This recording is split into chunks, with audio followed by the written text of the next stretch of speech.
Assalamualaikum warahmatullahi wabarakatuh. Kembali lagi dengan saya Dasiman Nur Ayu Harahap. Di video kali ini saya akan membahas tentang Angkatan Pujangga Baru. Mari kita simak bersama-sama. Angkatan Pujangga Baru dalam sejarah sastra Indonesia. Angkatan Pujangga Baru muncul pada 1930-an, tepatnya setelah periode Balai Pustaka. Sebutan Pujangga Baru berawal dari majalah Sastra dan Budaya Pujangga Baru yang terbit 29 Juli 1933.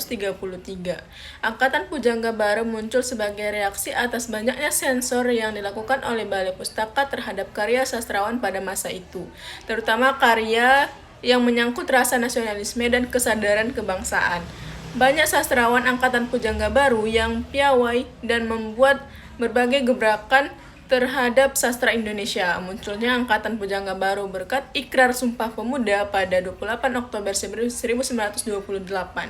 Lahir sebagai semangat baru yang dikobarkan oleh kaum muda. Salah satunya adalah semangat dalam menggerakkan bidang budaya termasuk sastra.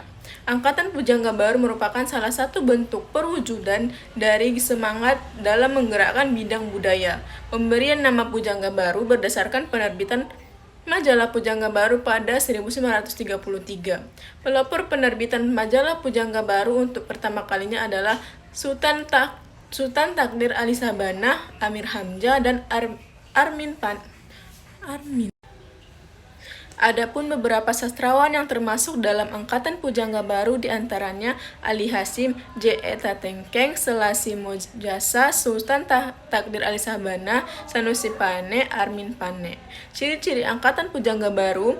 Sastrawan yang termasuk dalam Angkatan Pujangga Baru memiliki ciri khas dalam menulis karya-karyanya, antara lain: yang pertama, teknik penokohan atau perwatakan bulat, tidak memiliki teknik analisis langsung seperti Balai Pustaka, tidak banyak digresi sehingga alur ceritanya erat. Yang kedua, gaya bahasa tidak menggunakan perumpamaan klise umumnya.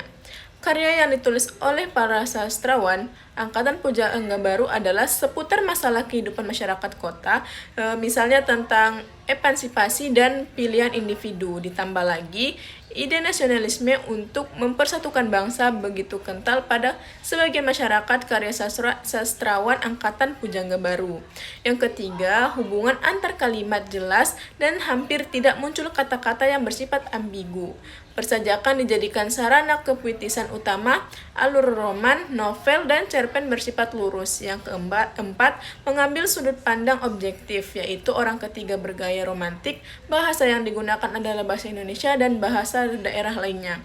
Yang kelima, puisi jenis balada mulai ditinggalkan dan digantikan sejenis soneta atau kata-kata yang dirangkai untuk menulis puisi bersifat indah. Sastrawan Angkatan Pujangga Baru dan karyanya.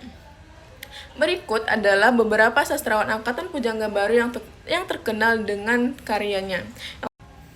Adapun sastrawan pada Angkatan Pujangga Baru yang terkenal beserta karyanya, yang pertama ada Sultan Takdir Ali Sabana.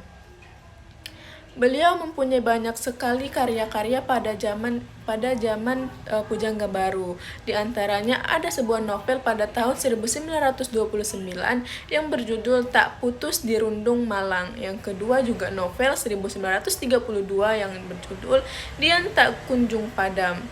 Yang ketiga juga berupa novel pada tahun 1936 dengan judul Layar Terkembang. Yang keempat juga berupa novel pada tahun 1940 yang berjudul Anak Perawan di Sarang Penyamun. Yang kelima ada kumpulan puisi pada 1935 dengan judul Tebaran Mega. Selanjutnya yaitu puisi lama dengan judul Bunga Rambai pada tahun 1946. Dan yang terakhir adalah puisi baru dengan judul Bunga Rampai pada 1946. Yang kedua ada Amir Hamzah yang dijuluki sebagai Raja Penyair Pujangga Baru, dengan karyanya yang pertama yaitu kumpulan puisi dengan judul Nyanyi Sunyi pada tahun 1937. Yang kedua Buah Rindu, juga berupa puisi pada tahun 1942. Yang ketiga Bhagawat Gita atau terjemahan kumpulan puisi pada tahun 1933. Yang keempat ada Satanggi Timur, sama juga dengan yang tadi sebagai terjemahan kumpulan puisi pada tahun 1939. Tokoh yang ketiga ada Armin Pane dengan karyanya kumpulan puisi yang berjudul Jiwa Berjiwa pada tahun 1939. Yang kedua berupa novel yang berjudul Belenggu pada tahun 1940. Tokoh yang keempat ada Sanusi Pane. Karyanya ada berupa puisi yang pertama Madah Kelana pada tahun 1931, yang kedua Sandiaka Laning Majapahit yang berupa drama pada tahun 1932, yang ketiga berupa drama juga berjudul Manusia Baru pada tahun 1940. Tokoh yang kelima yaitu J.E. Tatengkeng dengan karyanya berupa puisi yaitu Rindu Dendam pada tahun 1934. Selanjutnya, Hasrat Hati, Laut, Sinar dan Bajang, Anak Kecil. Baik, sampai di situ saja penjelasan saya mengenai Angkatan Pujangga Baru. Semoga teman-teman mengerti dengan penjelasan saya. Wabillahi taufiq wal hidayah. Wassalamualaikum warahmatullahi wabarakatuh.